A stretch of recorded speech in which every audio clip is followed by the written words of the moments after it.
This is the devil.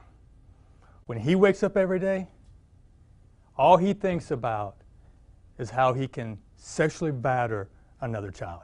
That's what he does each and every day. That's his mindset. I'm very fortunate that the investigators were able to collect the evidence that we needed to put this predator behind bars, because that's what he is. He's a predator. That's all he thinks about. And really, it's our job now to make sure that he remains behind those bars and he never hurts another child again. The reason why I'm holding his picture is because we have discovered some disturbing evidence. We know that there's more victims out there. So I want parents to know, if they live by this predator, if they've ever seen him before, if they think there's a possibility that he may have been around their kids alone, they need to talk to their children, because this man is the devil. Can you talk about how you came to this discovery? We were actually called out to investigate the possible sexual battery of a child. It was during the conversations with her and her parents that we realized that he was at a party that this young child was at. And this child was lured over across the street to the devil's house, where we know that sexual battery occurred. So that's how we were brought in to this investigation. The detectives continued to look for more evidence, and we found it. It's disturbing. It's every parent's worst nightmare. I know the victim in this case, 5 years old. Based off the evidence that you guys were able to obtain, the age range of these other victims? Yeah, we believe that we have ages close to and maybe even older. We're still looking at a lot of information that the detectives recovered during the search warrant, but it's despicable. It really is. It's disturbing for any of us that are parents as well, because we know that they were lured into a situation where they thought they were safe, and he took advantage of them. I was going to say, can you talk about, did he present himself as like a kind neighbor, or just how did he use? That's the information that we have been told up to this point is, he's pretty much friendly. He's in the neighborhood. People know him. He knows them. So we really don't know how many more victims are out there that we're going to discover, during this investigation. We feel that there are many more that we need to talk to. Sheriff, I'm sorry, Sheriff, not to identify anybody, and we're not looking for that information, never would, but I need for you to make a distinction. Are you talking about a performance charge, or are you talking about a possession charge when you say there's... We're talking about both. We're talking about both. We're talking about, we have actual information of a sexual battery occurring on a minor. We also have evidence of pornography in his possession. This was parents dropped their child off at a birthday party, expecting that child to be safe, to be looked after. Talk a little bit about what your message is to parents about what they should be preparing their children for.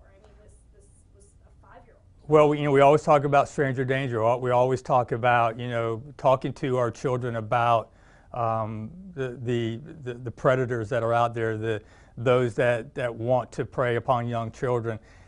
Look, these parents thought their kids were in a safe environment. They're at a friend's house at a birthday party, and we have to just educate our children as much as we can about how these predators work and and the lengths they'll go to get them into a private setting when there's no one around. We just have to continue to stress upon our children that they have to stay with a trusted adult. I don't know who trusted this devil.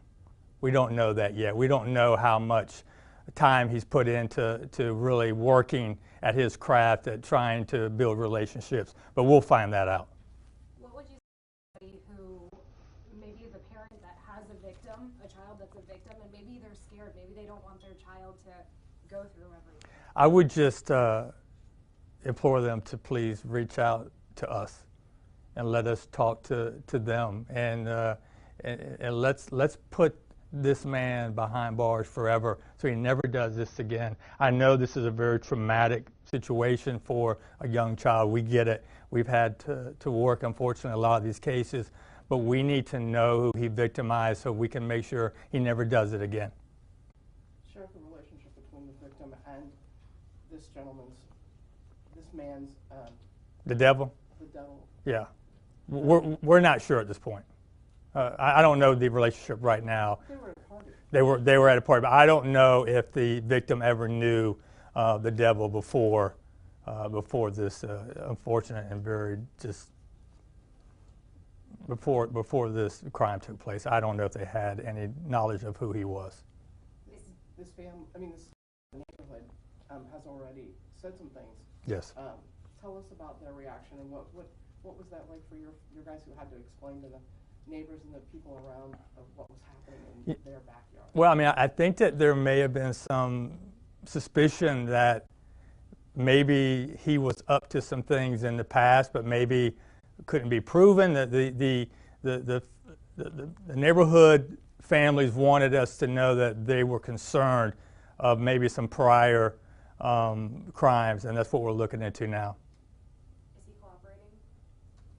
I somewhat. We still have a long way to go, and we will continue to present him with the evidence that we have. He doesn't really have to cooperate. We have enough.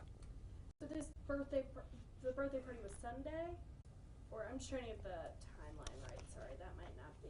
It was the 22nd. 22nd. So that was Sunday. Yeah.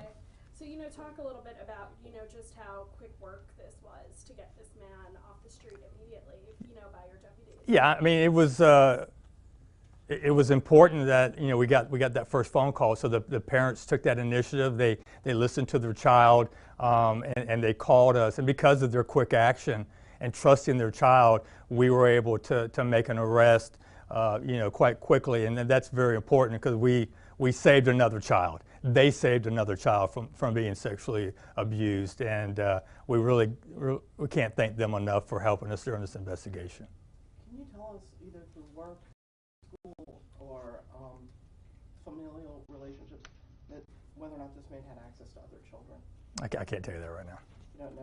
I don't. Well, no. This is early on. There's still a lot going on with the detectives, so I can't tell you any of his covers that he used or any involvement he had in access to other children.